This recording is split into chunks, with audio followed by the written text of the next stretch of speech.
that follows the show fairly closely. It's also a state thing. Yeah, it's a play on the fact that the city of Charlottesville is being held by the short and curlies by Richmond. Correct. Wouldn't you say that's what that is? Well, it's all the localities are held by the... What did we say? I've got a cute little... Good Wednesday morning, guys. My name is Jerry Miller, and welcome to Real Talk with Keith Smith, the show I get to do Monday, Wednesday, and Friday with friends and brothers and sisters from different mothers. Today's show undoubtedly epitomizes that. Scotty Moe is in the house of Ross Mortgage. If you need a guy to get you to the closing table, finance deals, we're talking investment properties, we're talking refis, we're talking about just financing the home of your dreams. The first time home that you may purchase. Scott Morse and Ross Mortgage, the dude moves mountains. Another guy who moves mountains is the distinguished gentleman. He still looks sun-kissed in bronze from his couple weeks in the Caribbean.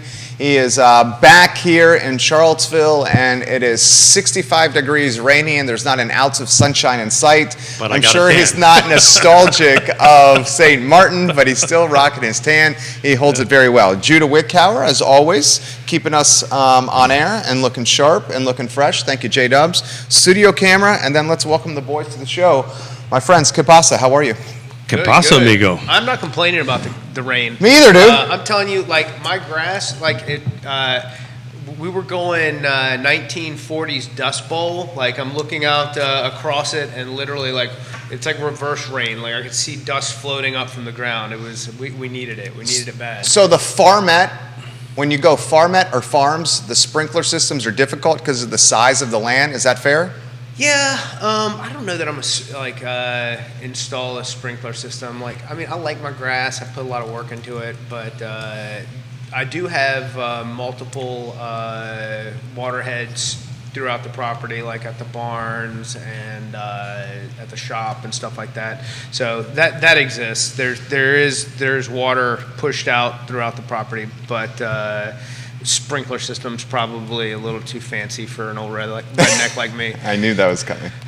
Talk to one that goes like this. Yeah, well, I get one of those. I get one of doubles and as you jump through them, for and the the kids to play trick with. about jumping through is to make sure you don't land on them because it cuts your feet. Actually, we were talking, Yvonne, Yvonne, if you don't mind tagging Yvonne. Okay. Yvonne and I were talking about you yesterday.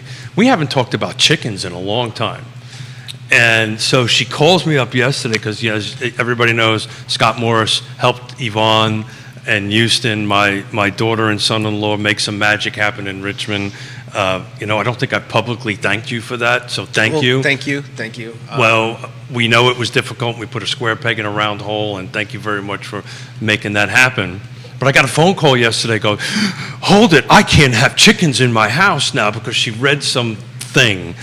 In your house? In the yard. Okay, in the backyard. okay, In the backyard, okay. right. Richmond doesn't allow chickens.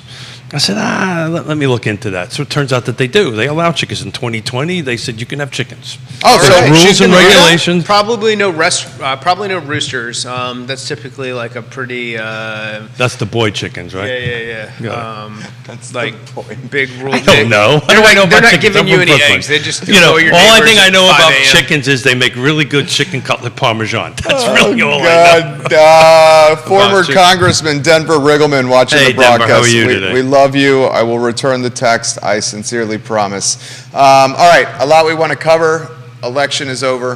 Who wants to start? Why don't we go distinguished gentlemen and then to Scotty Moe here. Anywhere you want to go. Well, I think we'll start with the city because, we're starting from the center and working our way out. And, I think at the end of the day, it really wasn't that much of a surprise. I did some quick math on it. Natalie got, of the total votes cast, so, we don't know exactly number of voters, but the total votes cast, she came in with 26%. Bob Fenwick came in with 10%. Payne was 25. Snook was 23. So Natalie took the first spot at 26. Number 2 was Payne. Number 3 is Snook. Actually, Yonna on the way in called me and said, so who do you think is going to be mayor next year? January 1, who's going to get it? And I think if I was a bet man, I think they'd probably stick with Lloyd. That kind of makes sense. I don't know. But personally, I love to see Juan Diego. I love him. He's a brother from another mother. I love him dearly. I think Juan Diego would make a really good mayor, but I just don't know if his work life will allow him to eat that up. So- Who's the last back-to-back mayor in city of Charlottesville? Who can answer that question? that I Vanessa don't- Parkhill, Neil Williamson, That I don't- Bill I don't know. McChesney. Anyone help us on that? Who is the last back-to-back two-term consecutive mayor in Charlottesville city history? I literally do not know that answer. I'm curious. I would not be surprised if it was a Pinkston or Wade either. Now, here's the thing. Pinkston, day job, grinding, That's UVA right. project manager. Yeah. Juan Diego Wade, day job, Yeah. grinding. Natalie Oshrin probably has the most difficult work schedule of any I of the would- I five would councilors. agree with She that. has to drive to Pippin Hill, Yeah. which is not a hop, skip, and a jump away. Absolutely. We're talking North Garden, But and she she's gets to working eat every lunch weekend. at Dr. Ho's, like if she's not having it at the Vineyard. So I mean, win-win for her. She's could eat the fat and sassy at Dr. Ho's. Who does not love that? Have you had it? It's like my favorite place that I never get to go to. Yeah, there you. Well, you live on the other side of it. The world. Yeah. How long the would it world? take from Culpeper to North Garden? Is that an It's hour? Straight 29 is probably an hour and. Yeah, but you got the corporate jet. Why don't you just fly in and go ahead and go? Yeah. Mr. Ross I'm lets you more- use the corporate jet? I'm more likely to be like. It's about this big. It's a Legos thing, and you got to turn it. I'm more the thing. likely to be the guy who like builds the helicopter in his yard and like crashes Oh, yeah. it into North Yeah, Garden, like yeah. trying to get some pizza. There is a lot of truth in that statement. A lot of truth. Look, so I think from a housing perspective, right? I think we're on track. I may be wrong, but I'm pretty sure here in the next couple of months, the zoning rewrite's going to probably happen. And then we found out on Friday, we were talking to Lloyd and Bob Fenwick. It seems like they're going to take a ratchet approach in it, and the city council controls the ratchet, which then Natalie would be part of that process next year. So I think, it's not too much of a surprise. I mean, if it went Fenwick, Natalie, and Cooper, then we'd be probably having a different conversation. Oh, a completely different conversation. Here's the surprise of the city council vote. Okay, here's the surprise, ladies and gentlemen. The surprise was Natalie Oshrin had the most votes. Oh, yeah. If there's a surprise, it's Natalie garnered the most votes of everyone. We're talking 4,943. We're talking the incumbents, Michael Pate and Lloyd Snook. She beat them from Yeah. a vote count standpoint. Yeah. I don't think anyone is surprised that Natalie won a spot. Her number one challenger, we thought, was Bob Fenwick. The voters disagreed. Very much so. I think one thing that we should certainly highlight with this election is the neighborhood associations in the city of Charlottesville. They did not utilize their communication channels and their organizational methods to rally around Bob Fenwick, who literally ran on a platform of slowing up zoning. So now the neighborhood associations get what's coming to them in the city of Charlottesville. But just a shout out to Natalie, because I haven't had the opportunity to speak to her personally, but I was at the event that Neil and Sean did at the Hillsdale Center, and very well prepared, had her notes, spoke well. I think she mentioned she doesn't like public speaking, but she's really good at it. Fantastic. At it, and very well-oiled political machine. So I agree with you. I would have kind of seen thinking Snook and Payne would have been pretty close, 1 and 2, and then Natalie on 3. So, the question is what does that tell you, right? Percentage-wise, it's not that far off. It's 25 to 26, right? Mike's at 25, and Natalie's at 26%, and Nook's at 23% of the total votes. I think, beginning of January, how that dynamic, who was I talking to on the way in? I was talking to, probably doesn't want me to mention his name, so I'll leave it alone for the moment. This is a really great city council for Natalie to get on for her first experience, right? You've pretty much got a bunch of pros there up at the table, and she's going to be able to contribute and add to the process and add to the discussion pretty quickly. I think, let's say, the previous city council would have been very difficult for her to get anything accomplished. To throw a newbie into the previous city council, we're talking the Nakia Walker era, would have been like throwing a high school baseball player into the major leagues. Yeah. So I think, 100% agree with that. I think Lloyd and Michael and Juan Diego and Brian are going to take under their wings and help her along, because this is this is the first time she's ever done this, so Yeah. she's going to need a little coaching and a little mentoring through it. So John Blair, we welcome shall to the see. show. Show is lighting up. If you have questions, put them in the feed. Bruno Moon says, was it Dave Norris, the last back-to-back mayor?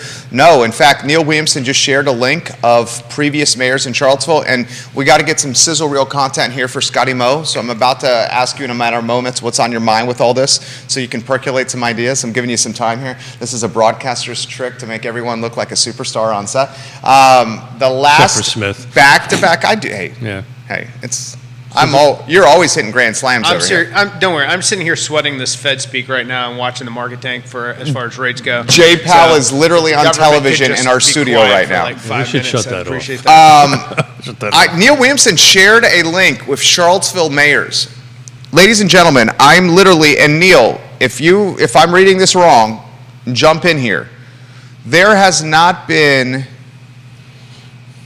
I don't think there's been a back-to-back mayor in Charlottesville, Virginia history. I want, ladies and gentlemen, do you hear that? There has not been a back-to-back mayor, literally, in Charlottesville, Virginia history.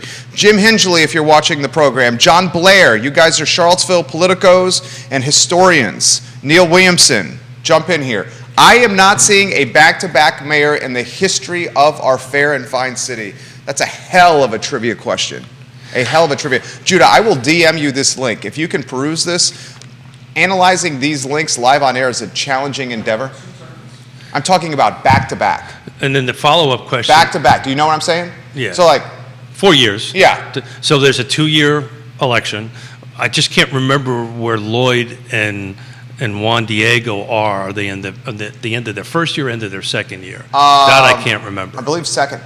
Second Yeah. at the end of this That's year. why- That's why I'm thinking November will be very interesting, and Natalie will have an opportunity to participate in that. She may throw a hat in the ring and want to be mayor. Who knows? Who knows? I mean, but she's the only female on there. that's for sure. Only female on there. Scotty Moe, J-Dubs, mark this time. Scott Morris, Ross Mortgage. Oh, let's let out. We're good.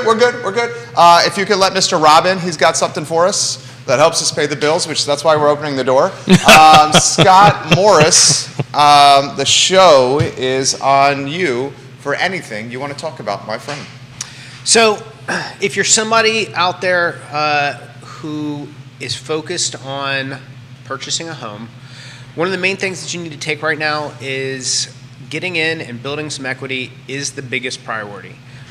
The ability to start the process is greater than burning money in rent.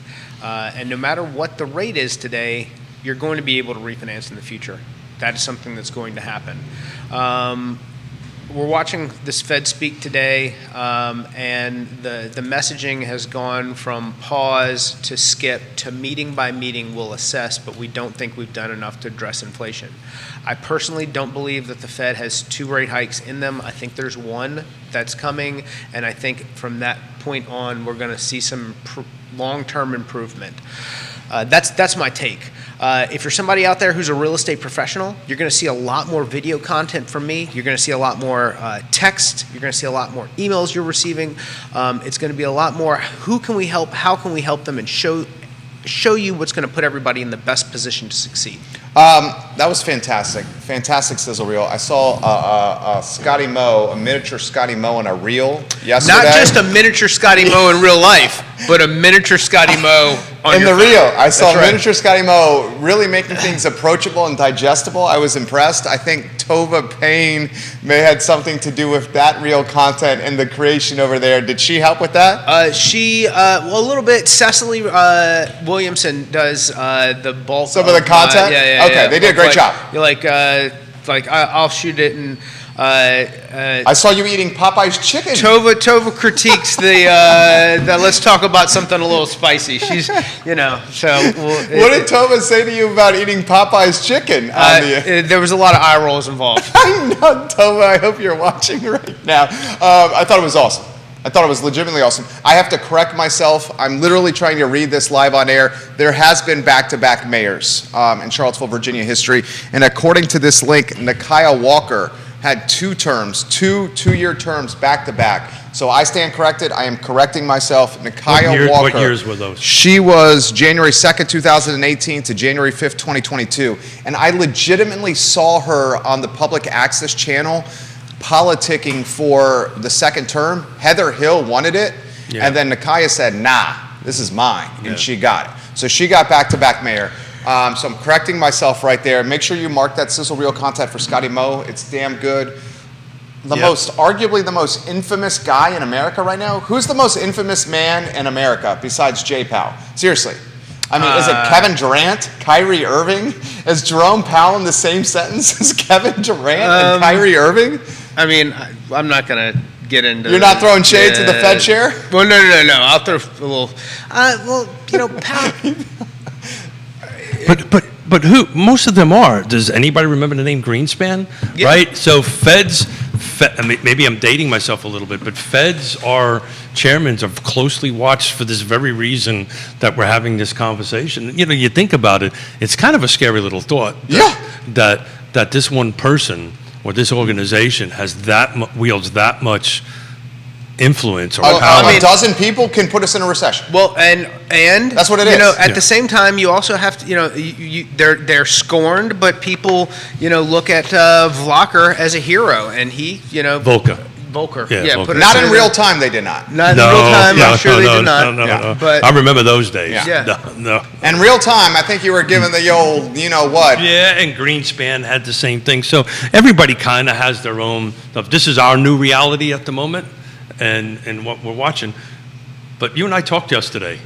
Are you still feeling strong that at the end of the year we're going to drop a yes, little bit? I still feel that fourth quarter and going into first quarter of next year, that's when the shift happens, and I think that if they keep going, there's a reason that they haven't. There's a reason that commercial real estate is brought up by the Fed chair, not Scott Morse. Yeah. There's a reason that he talks about our fear for regional banks with these increases. There's a reason that projections for the fourth quarter, so none of these things happen. It's like in my opinion, we're there. We're starting to get there. We're in Europe. We're seeing some very sticky CPI. We've got jobless claims that are going to come in again higher next week, higher so than what we've been we've seen in the past. We're getting there. We just ain't there yet, and I stand behind everything. I think I'm strong in my predictions. I like it. How about the prediction on, maybe you've offered this, that's on the feed. How many more hikes this year? I think they're talking about potentially 2. I think they got 1 in them. There you go. Keith Smith? Yeah, you know, it's interesting. I was in Richmond yesterday having a security system put in Yvonne's house, in Houston's house over there. You're a fantastic father. Thank you. I sincerely mean that. Thank you.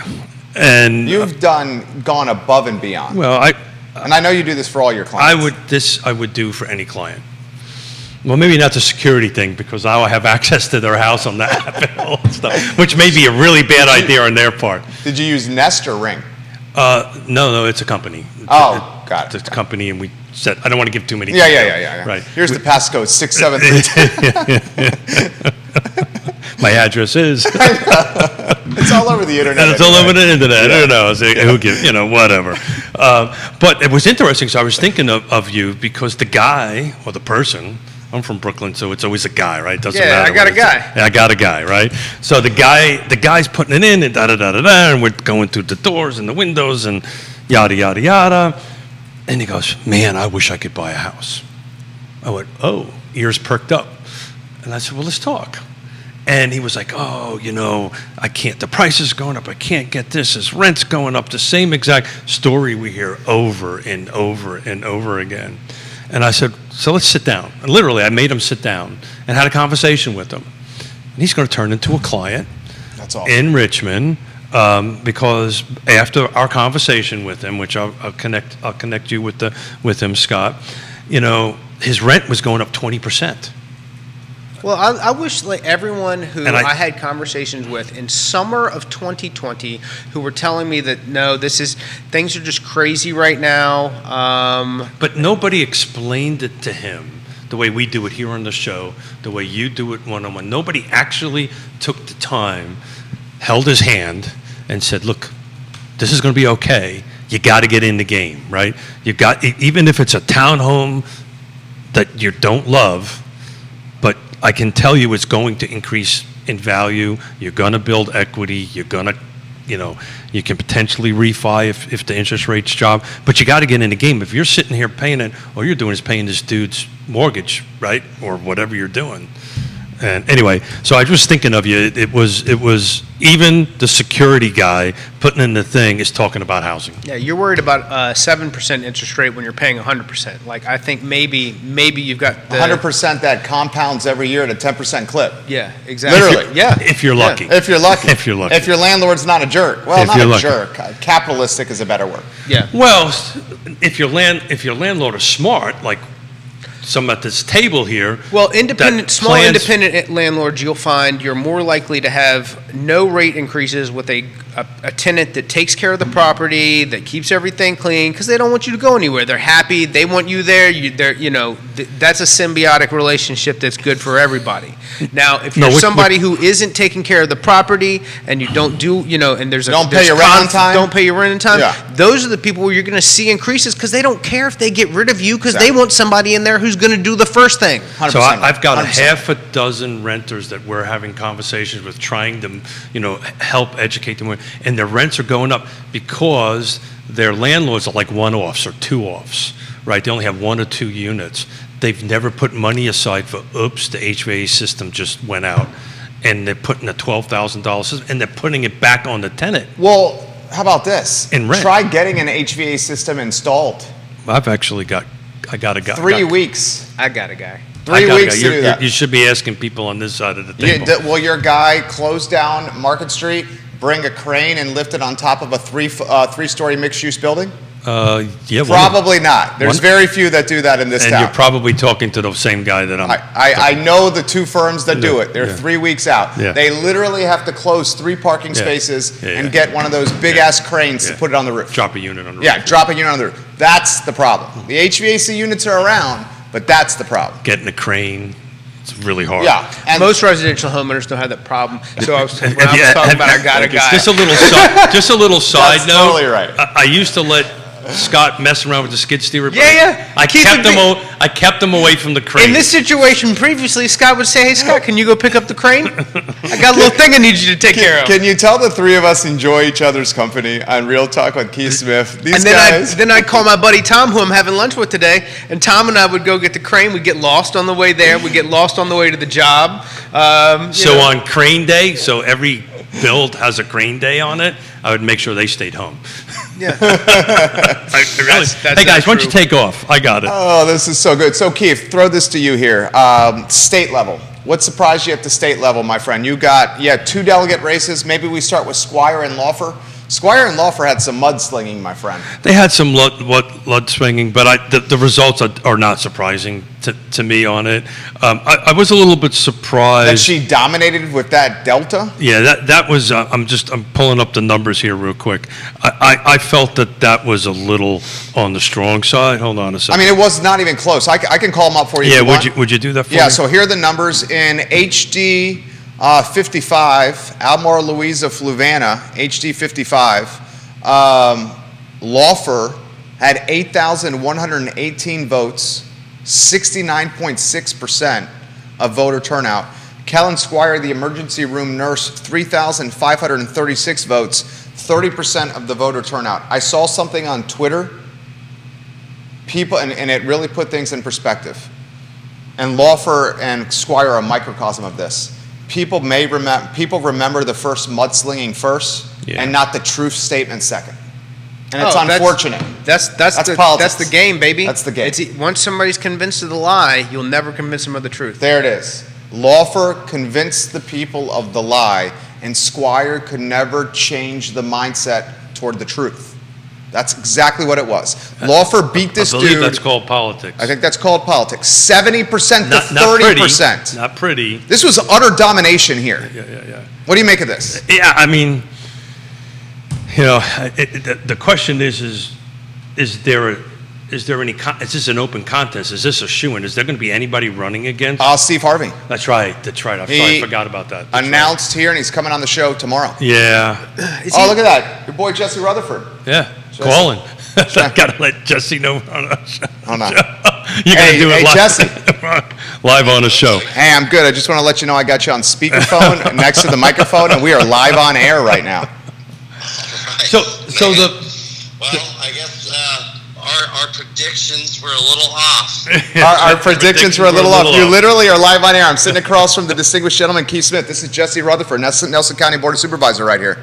How far off was he? Keith wants to know how you doing, Jesse. I'm doing lovely. I'm just having a great morning watching the rain fall and nothing happening. Okay, before I hang up with you, give us a hot take and a sizzle reel from last night's election. Jesse, this is literally live on air right now. Sizzle reel. So I think Virginia just said we want a more stable situation. There was a lot of moderates who carried the day. There's a lot of what you would probably consider further right and further left Republicans and Democrats lose across the state. I think we're headed back to like a 2007 Virginia where, hey, let's go with something more familiar. I think that's what I just heard this election cycle. More down the middle. I think you're right. Yeah, moderate. I think he's totally more right. down the middle. Mr. Rutherford, I'll hit you up after the show and we'll get you back on the program. Love you, man. Take care. Jesse Rutherford, Nelson County Board of At least Supervisors. on Real Talk with Keith Smith, that's probably a first. Yeah, on Real Talk it is. We've done it many times on I Love CVille. That's a first. So the question is the 54th. Ooh. Right? Scotty Moe needs to get in this.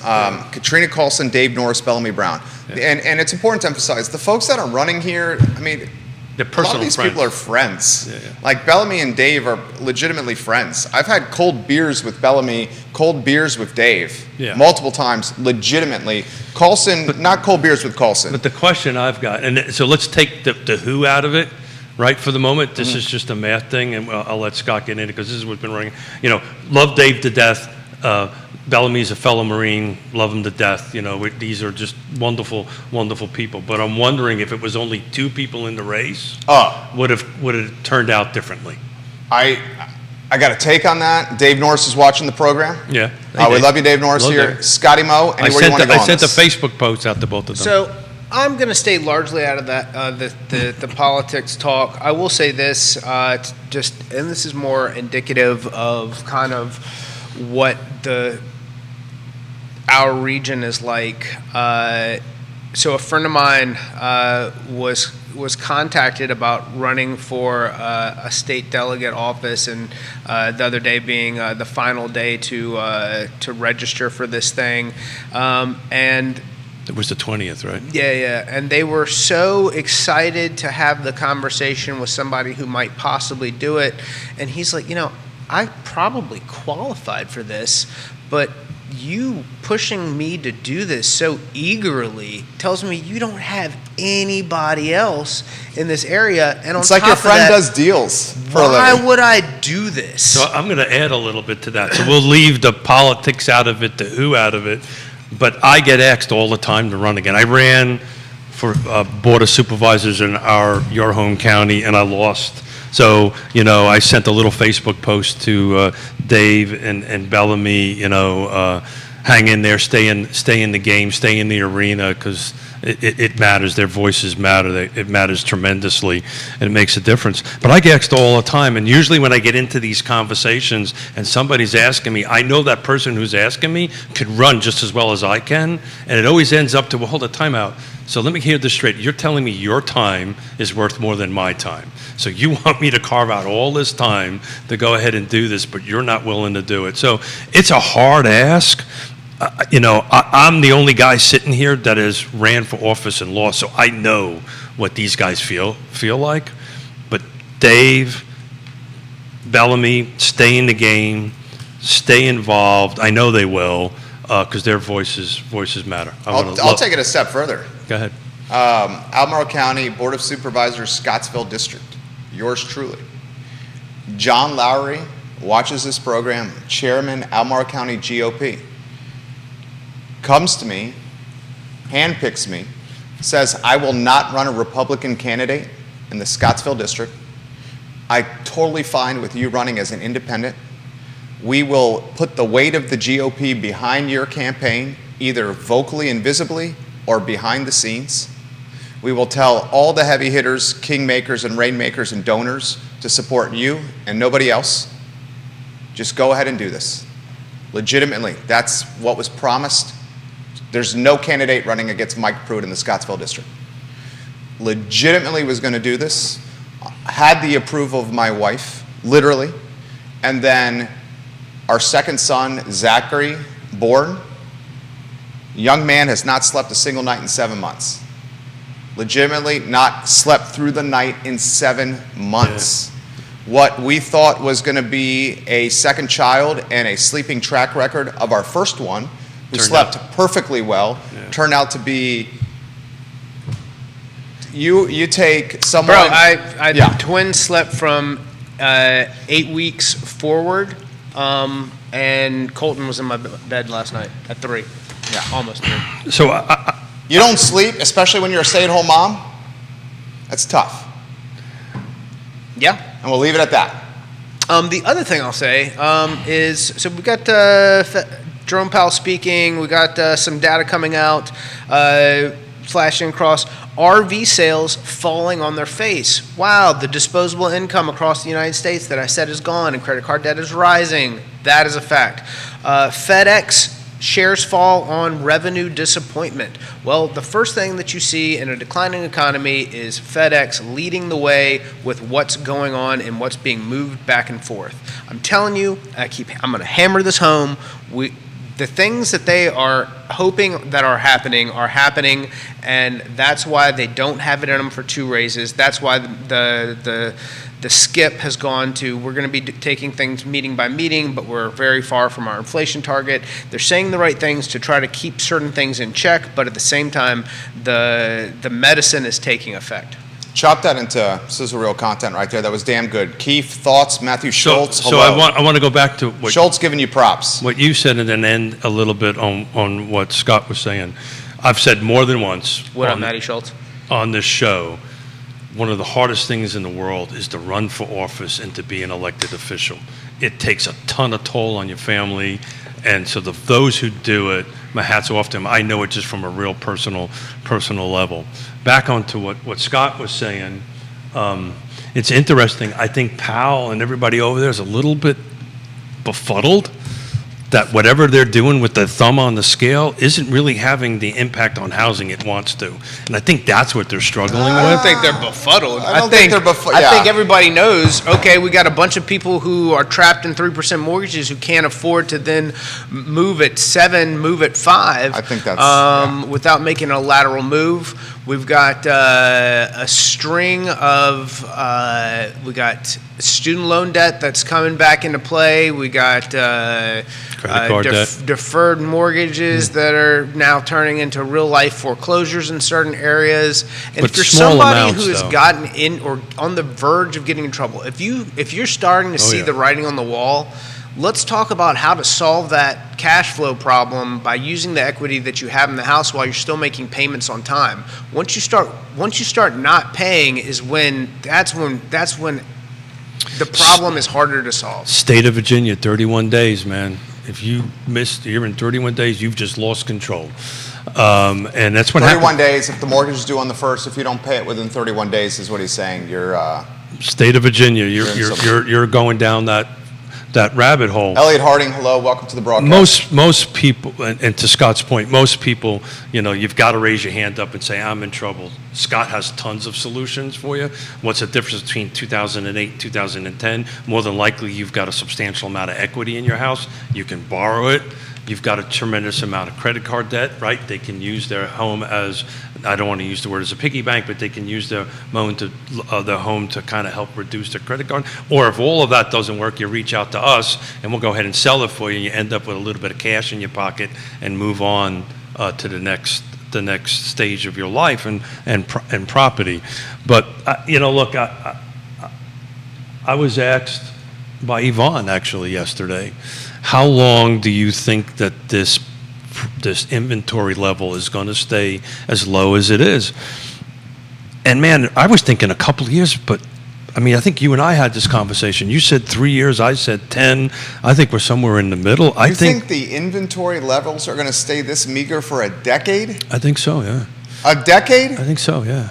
It's going to be close, somewhere between 5 and 10. How deep have we been into this inventory meagerness? But let me tell you why I think that. It's because of the lack of homes that were built for a decade. We were so behind the 8 ball on that. We went from 2 million, now we're just finally up to 1.6, 1.8 new units, somewhere along those lines being built. But there's 5 to 6 million units short, and we're not producing them enough. New construction isn't going to take us all out of this, but it's a stimulus. Piece of the puzzle. It's a piece of the puzzle. Thank you very much. And that piece is gone. You think a decade of inventory meagerness, Scott? He does. How many years are we? Are we even a year? 10, I say 3. You say 3? Are we a year into inventory meagerness, or are we starting inventory meagerness started Jan 1 of this year? I think we've been in the inventory eagerness for quite some time, but that's just when do me. you think this started, Scotty Mo? We've been talking about how long it in 2019. Okay, so you think 2019 is the start? Yeah. And So I'm saying- I think Scott's saying from today forward. I'm saying from today forward. If Okay. we said 3 years from 2019, Okay. we are. So I 2019. wanna So we're 4 in, is what Scotty Mo is I wanna saying. Then you're saying another 3, Scott. Yeah. So he's saying we're 7.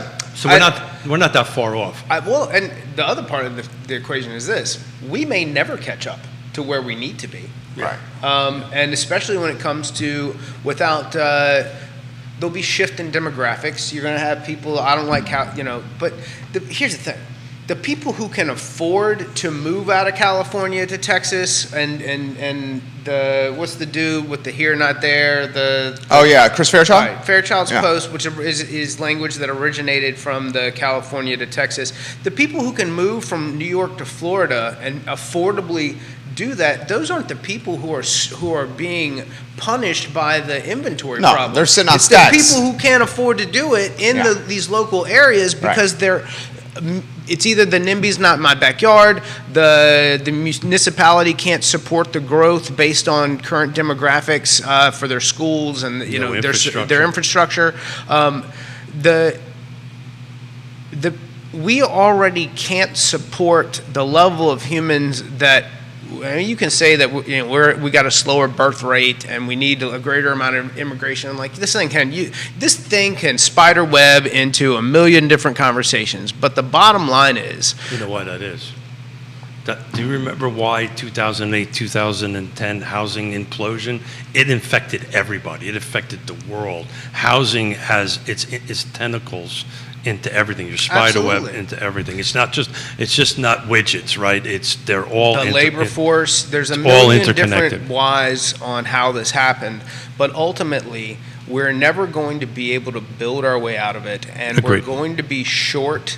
But it's a piece of the rooftops puzzle, for though. humans for the foreseeable future because there's too many reasons that we can't just wave a magic wand and put buildings in the ground. So there's a way smarter. Well said, sir. Yeah. There's a way. That was a good take. That could be number 3 right there, J-Dubs. There's smarter I know, people. but some of the I really do have some angry elf energy. No. I gotta be mindful of I don't this. think it's angry elf. Would you I like a think- hug? I think you're just passionate, man. I'd hug you. I'd hug you all the time. You know I that. think you're just a passionate guy. You know, it's hard. You sit here behind this microphone, and there's 3 of us talking, and there's a bunch of folks watching and listening. It's hard not to get passionate, right? Because we believe in what we believe in. So, hats off to you. Passion is a beautiful thing. I would love to see if somebody's out there that can Google that is watching this. When was the last time in our country's history that we had this type of housing shortage? I'm talking about an inventory shortage. Neil Williamson, you of anyone I can think of, you would know this. And I think, And he also highlights that he dug into the data. Katrina Coulson and her race against Dave Norris and Bellamy Brown, both watching the program. We're talking HD 54. She won Charlottesville City by 7 votes. yeah, I was just 7 looking. votes. She won Charlottesville City. And does that trigger a recount? I mean, that 7 is a pretty close. No. number. Well, that's just that portion of the district. Gotcha, That's just a gotcha, portion of gotcha. the district. Yeah. Yeah. So I think the last time it was like this was during World Not here War to stir II. the pot. I'm just curious. Yeah, totally get it. No hanging chance. No hanging chance. 7 votes is It's 7 votes in the city of Charlottesville, but the district is against. Yeah. I got When would be the last time I think it was World War II. I think that was the last time prior to and during World War II, and then there was the big building boom, the Levittowns of the world, all that kind of great stuff happened right after the war. And then, but I think the last time, I may be wrong, but I think somebody who's way smarter than me can figure it out. So we have not seen an inventory crunch like this, I think, in many, many, many decades. You know, But part I of the may be wrong. problem just typically falls back to the fact that we couldn't nationally create the energy to build homes without every far-right Republican calling it a socialist agenda, and then everybody on the far left crying about who wasn't getting the fair piece of the pie, so the money never gets dispersed the right way, and it would get tied up for 20 years just trying to execute at this point now. Yeah, I think we're at this suppressed housing inventory for a substantial long period of time. Maybe not another 10 years from here going forward. I think that we're going to be looking at a 10-year cycle, similar to the 10-year cycle that from 2009 and up into this point. I just really think it's going to take 10 years of increased inventory to get us back on track. And The the tech-heavy NASDAQ right now is absolutely reeling with JPAL on every cable channel in the world right now. Good. Those stocks shouldn't trade at 30x anyways. I have a lot. I own a lot of Nvidia. I'm going to buy you an LPAT. Nvidia's my top position. Nvidia, AMD, Apple, Tesla, Microsoft, all down. The Qs down. Meta down. Tech-heavy NASDAQ that is often leveraged and tied to Prime reeling right now. You see the Dow down marginally and the S&P 500 down marginally. Wow, you are literally bringing your family on air here, Keith. Oh, really? My family's coming in. Unbelievable. Hello, guys. This is live programming at its finest right there. Finest. We had Everyone's a phone call. favorite. We had a phone call, and now we've got little. Hello, people Harry. coming up. Little Harry. Harry Tyson, it's good to see you. Little Harry, good to So see you. those who are watching, listening, my family's in from Connecticut. So, but I've just found the data that. What are we waiting for that? Your family's here. Hello. Come here. Yonna, come here. All right. Hello. Hello. Pop Dad. What's up, Harry? Good to see you. Hey, Harry, how you doing, buddy? You can go sit in that seat over there if you want. Yeah, come on. Grab a seat. Go sit next to that. You can say hi. So finally, some intelligence on There that. we go. How you doing today, sweetheart? Good. Huh? Good. Say hello to everybody. Say hi, everybody. Hi. Hi. My name is Hello, Vienna. everyone. Vienna, good morning. And look what your mommy wrote on here. Your Vienna, mommy tell wrote me- everyone your name. Tell everybody your name. Say what's your name. Say your name.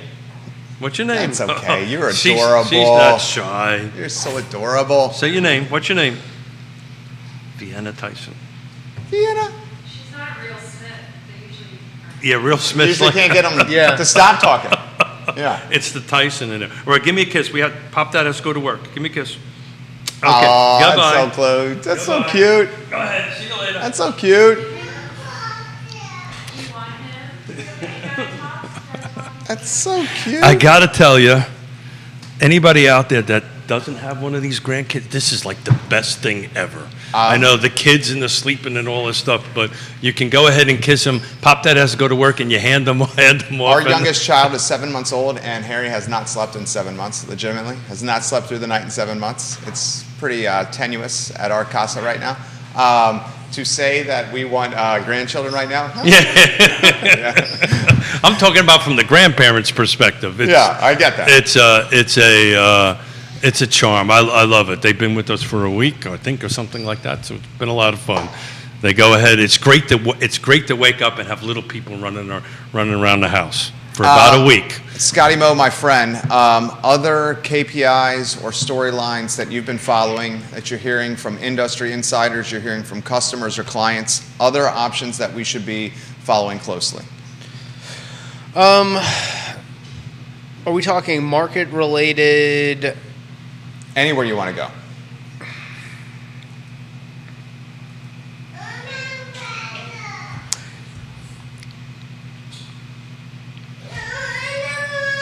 I would keep an eye on anything that's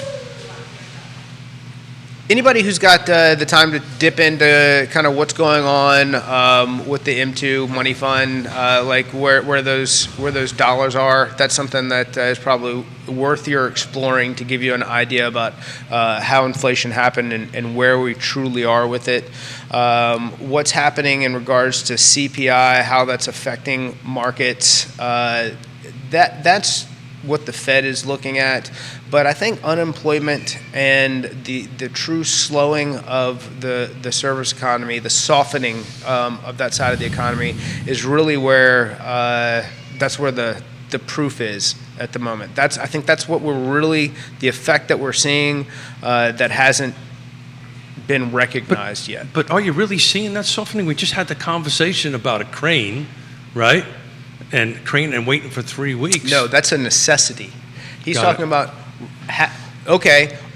I've got a building that doesn't have air conditioning in it. That has to be replaced. That's not like, you know what? It wasn't cold enough, so we're bringing in a crane to do that. That's the people who are out there. That's how you delineate the difference between the two? Yeah. I think that because I really think that that company's not 3 weeks out on that. I think that's typically Well, there's just not enough people wanting to become crane operators, That's right? your normal turn time. I actually had- well I actually qualified. think he's That right. goes back into 3 weeks on a crane on an AC on your roof. Sounds like a normal turn time. Yeah, sure.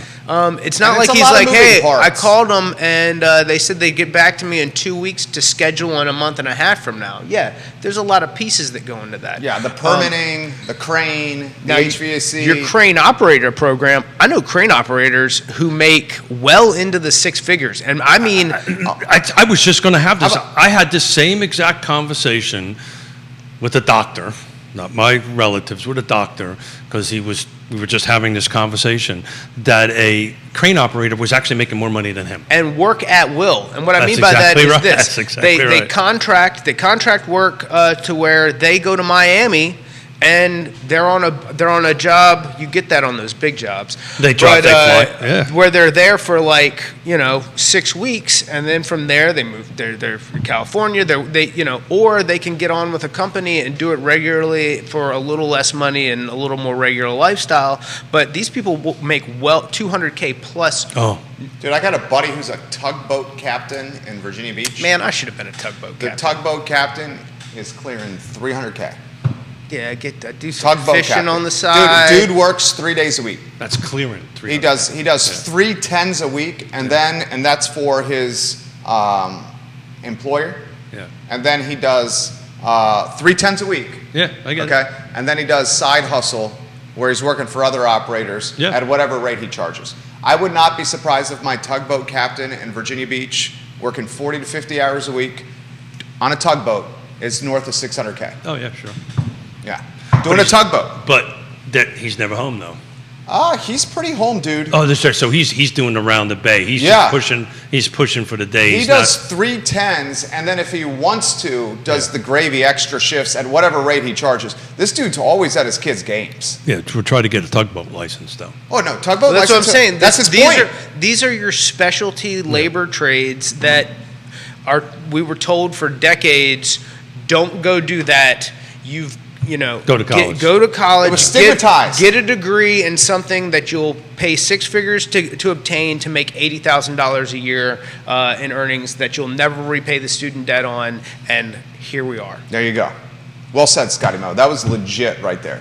And I went to school with this guy, private school growing up. In Williamsburg. Yep. This guy went to college. Yep. And as he was coming out of college, exactly what he said, we all were like, "You going to tugboat school, dude? What are you talking about?" It was stigmatized and it was shade. And who's laughing now? This dude is living the dream. Oh, yeah. He goes to all the sporting events for his kids, is there every weekend, Mm-hmm. does not work on the weekends, can choose to work 3 10-hour shifts a week, that's it. Wife doesn't work. They got a second home, a beach home in the Outer Banks. Legit.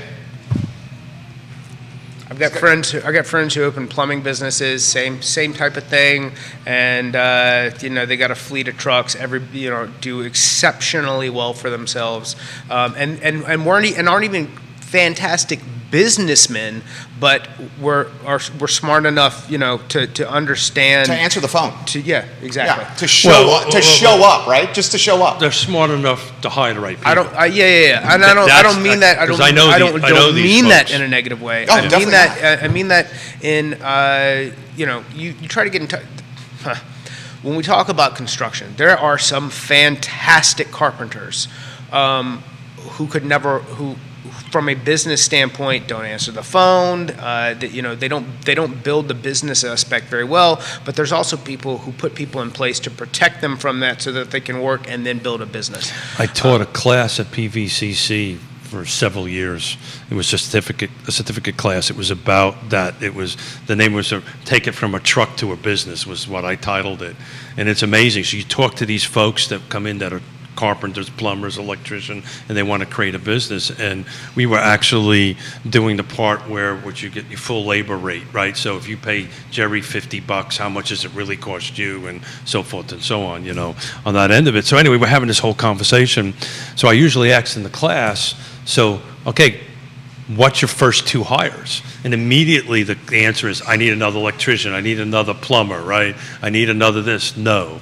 It's a really good CPA and it's a really good attorney, right? That's the 2 things that you guys need, and it would blow their heads because their thinking was, well, I need more electricians, I need more plumbers. No, what you need is a really good business plan, a really good CPA.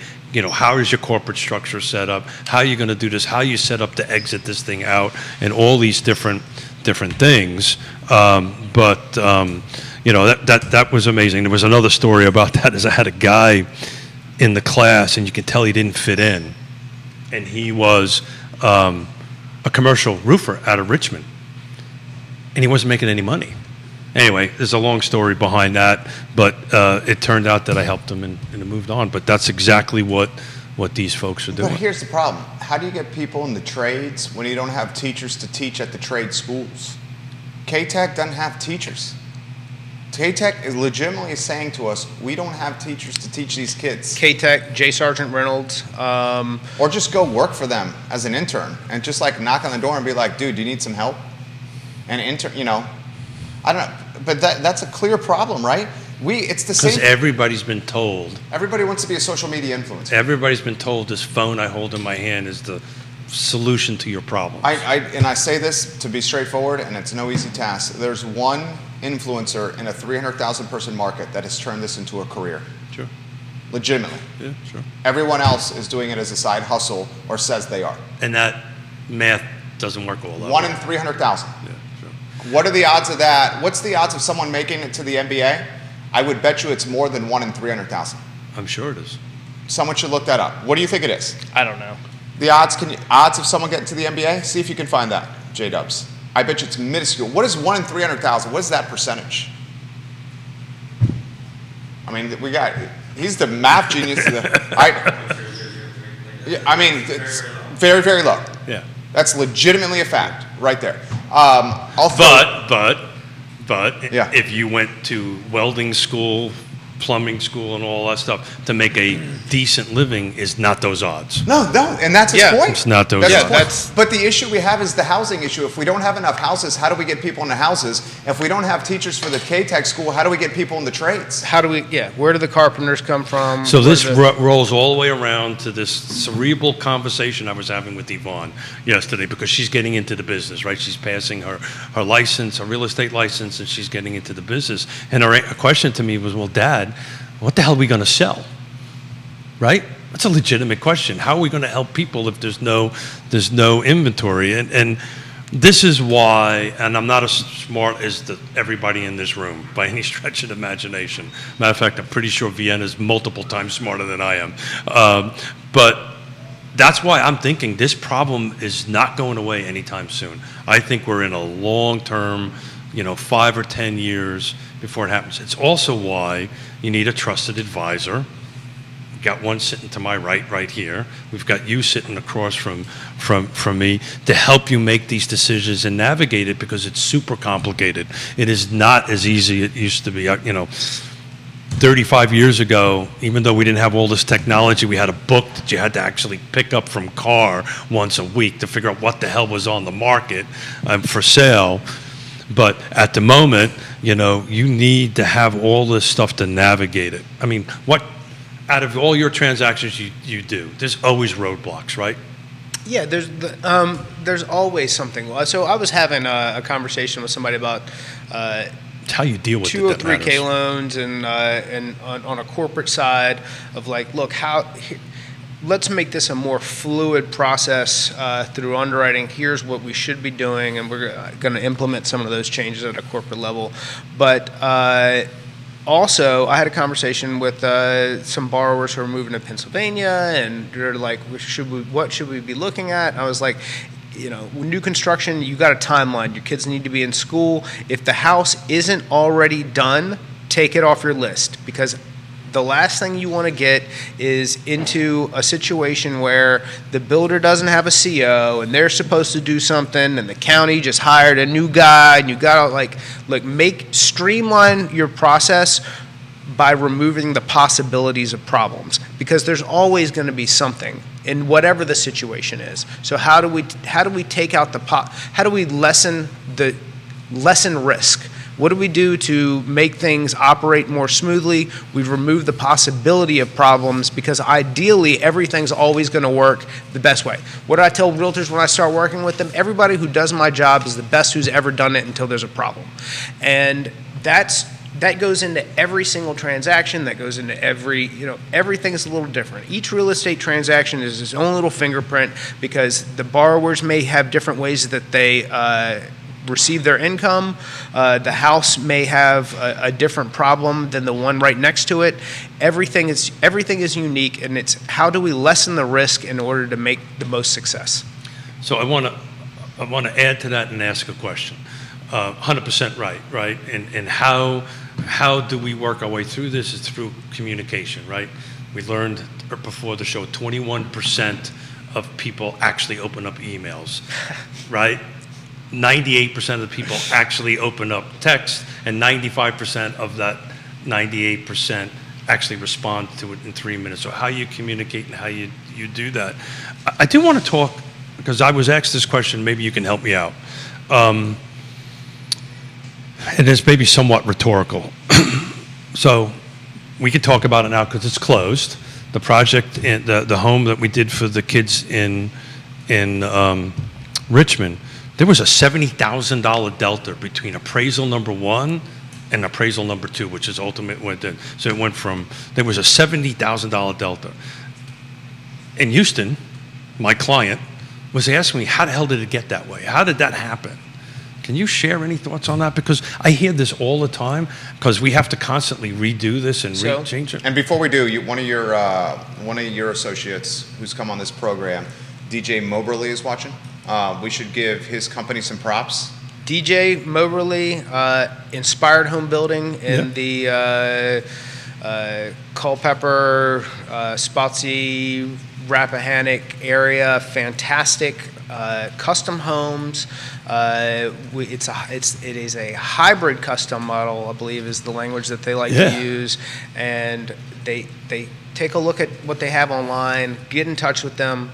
If you have land already and you have a plan, these are your people.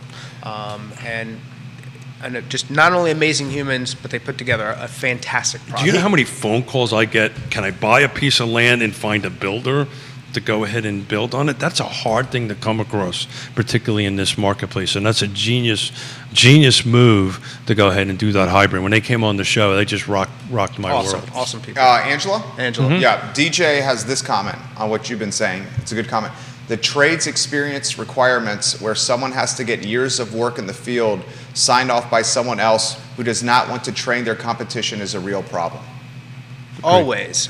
Because, what Explain what he means by that. So, all right. So, I run a framing crew. I have a select group of builders that I work with, and I rotate jobs all around. I work for DJ by contract, meaning he's going to put 30 homes in the ground. I'm going to go from project to project, framing these houses up.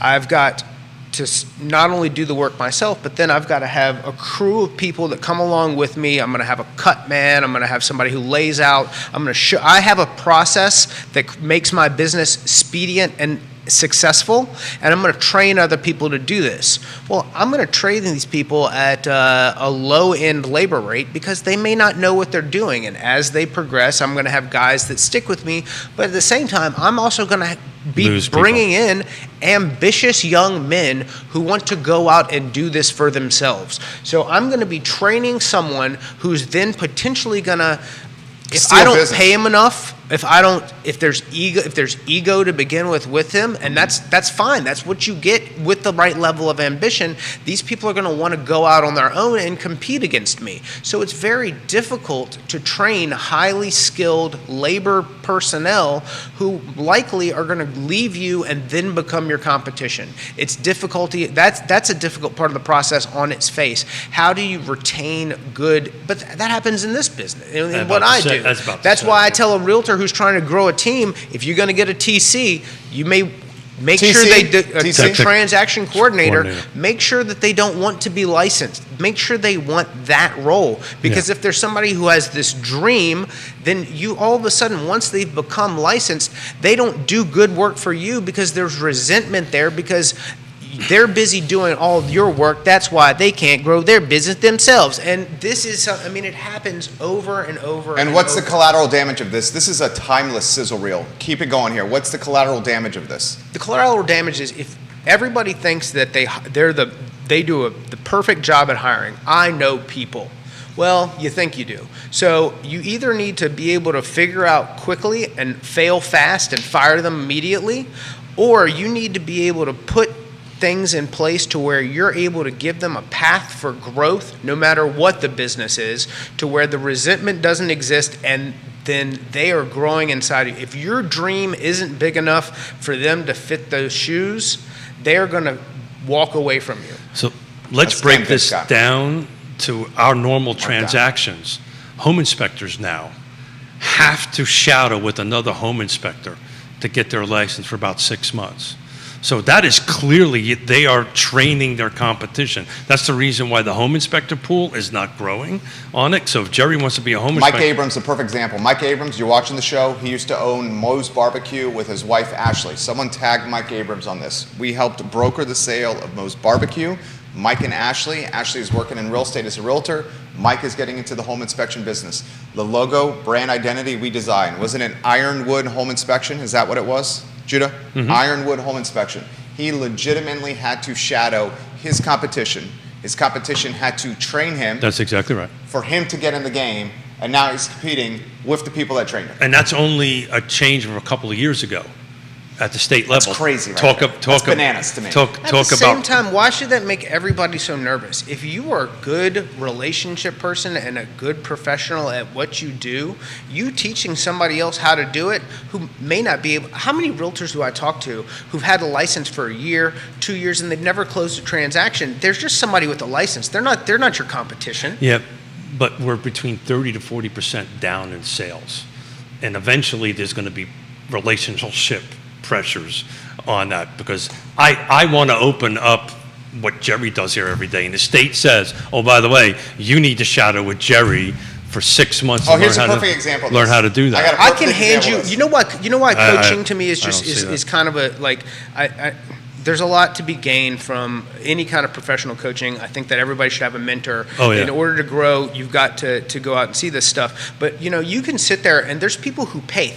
thousands of dollars a month for advice that they don't even take. Like, you can sit there and you can download all this stuff onto somebody, and if they don't go out there and do it, then what does it matter? These people aren't your competition. They're just people with licenses. So Yonna, one of the things Yonna and I are really, really good at is coaching and mentoring. And we coach and mentor a lot of people, and you're 1,000% right. Talk about coaching, how frustrating you get. Actually, Jerry gets frustrated for 504 or 5 shows. Dude, it's been a dream working with you. This is the thing that frustrates me the most, okay? Sometimes not with you. This is not literally nothing. No, sometimes it takes me a while to listen to you. the fairness. Here's fair a is perfect fair. example. You know how many times people have come to Judah and I, Yeah. legitimately, and I love the guy. Yeah. Coy Barefoot did this with Judah and I. Yeah. Came in off the street, unannounced, walked in the door. Judah, you remember this? Walked in the door.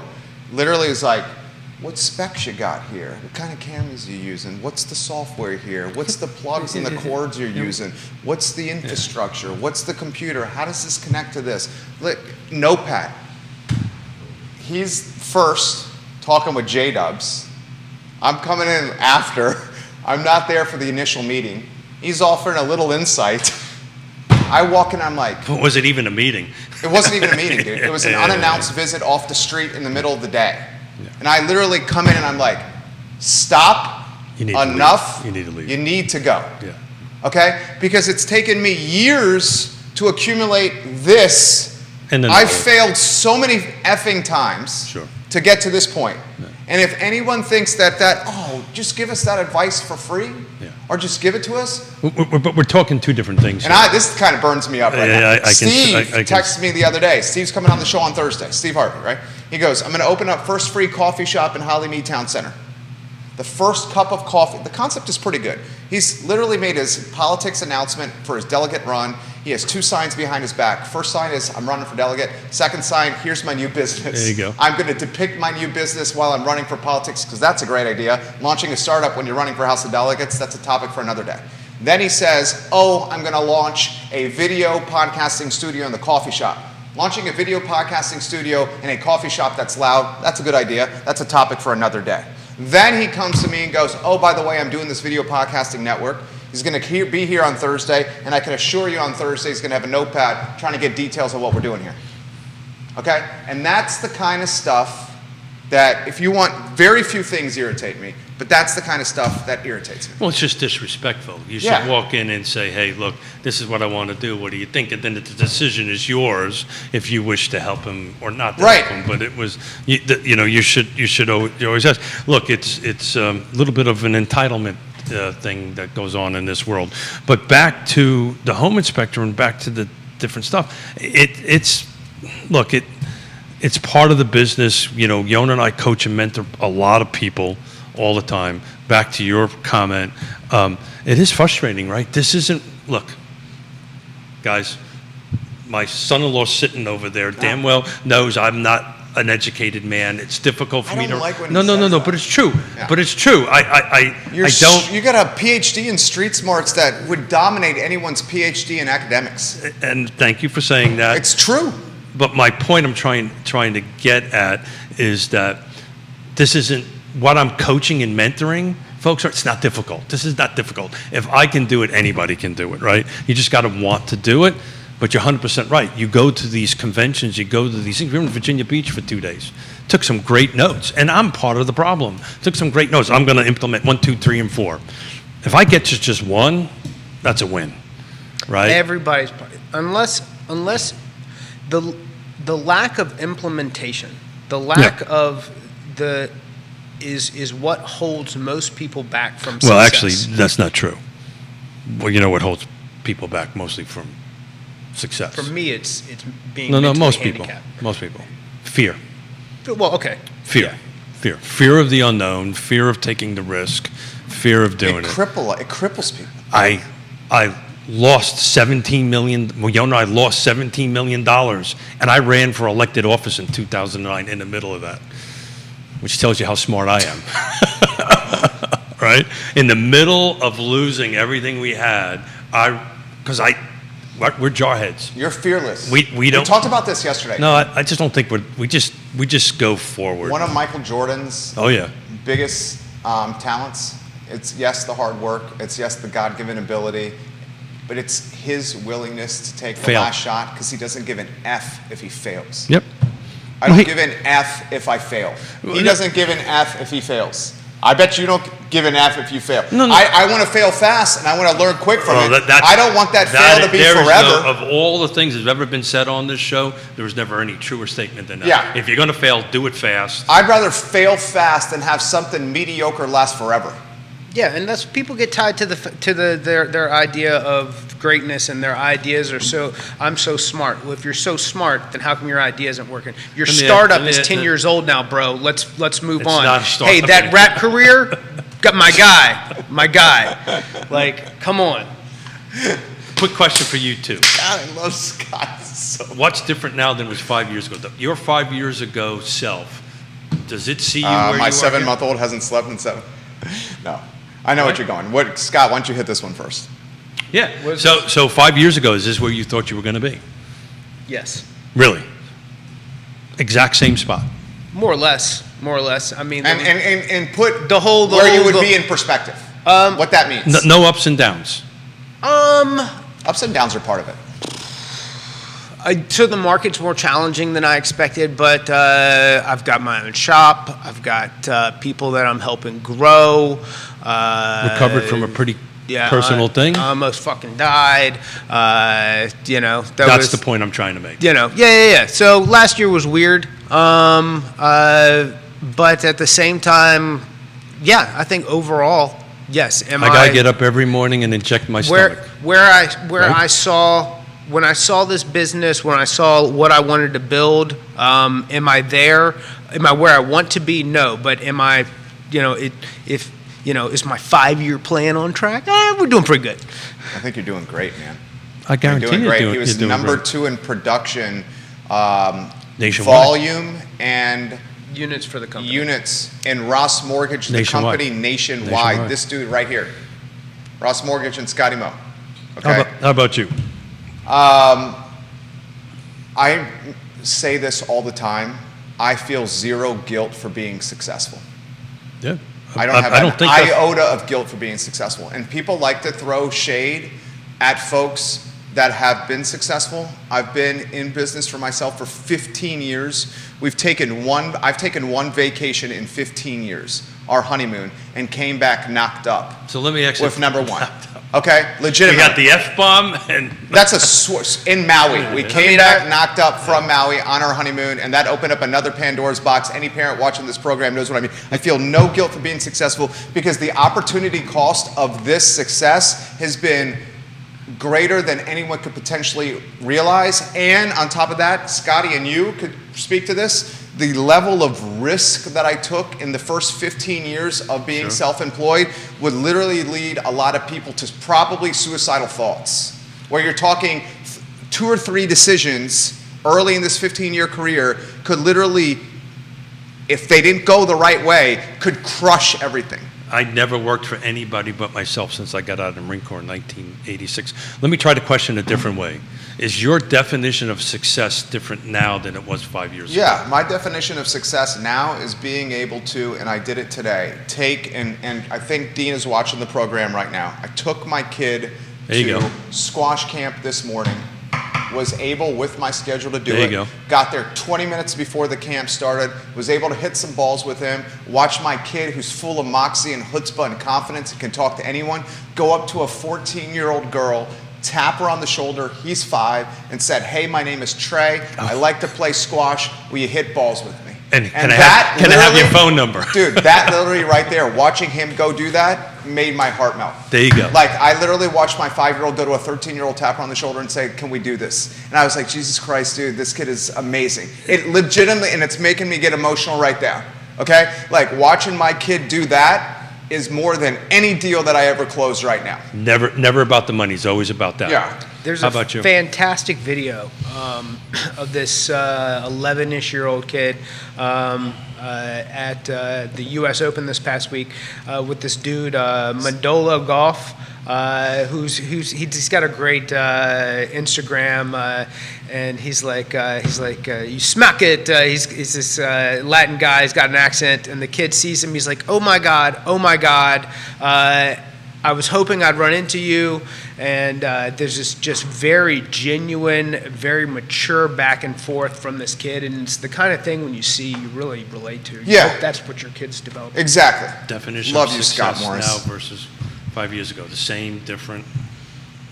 Definition of success? Yeah, what do you define as success now? I think versus 5 that should years be ago? ever evolving for everyone. What you want today, if you want the same things 5 years from now that you wanted today, you probably need to Relook at your reeval- plan. Yeah. I mean, hey, the level of success Scott sought when he was swinging hammers for Keith is a little bit different than the level of success that he has now. Is there any level Can I to get success? drunk during lunch was way up on the totem pole then.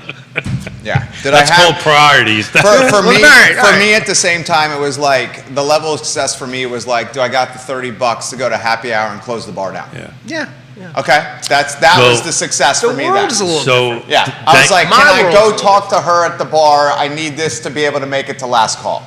So thank you for That's changed. Thank you for letting me do this with you guys, because as the senior statesman Well, here, we love you, the dude. elder here, You know that. I sincerely do. and I love you both very much so.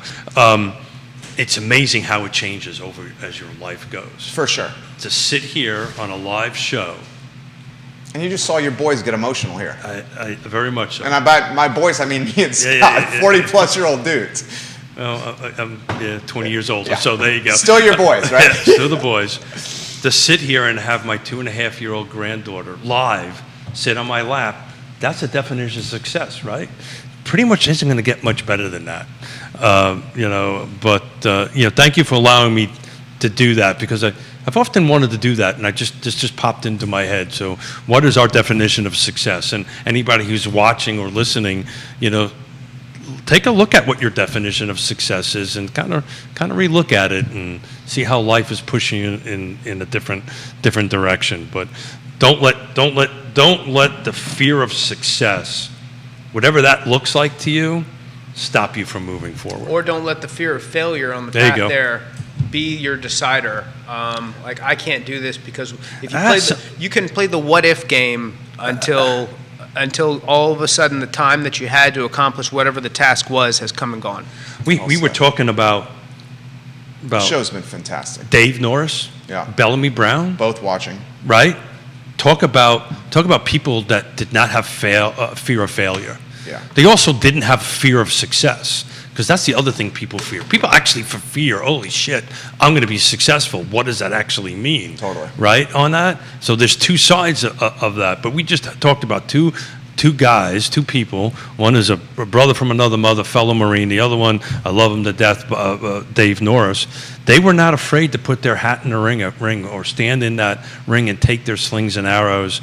I know them well enough to know that to even have to say this.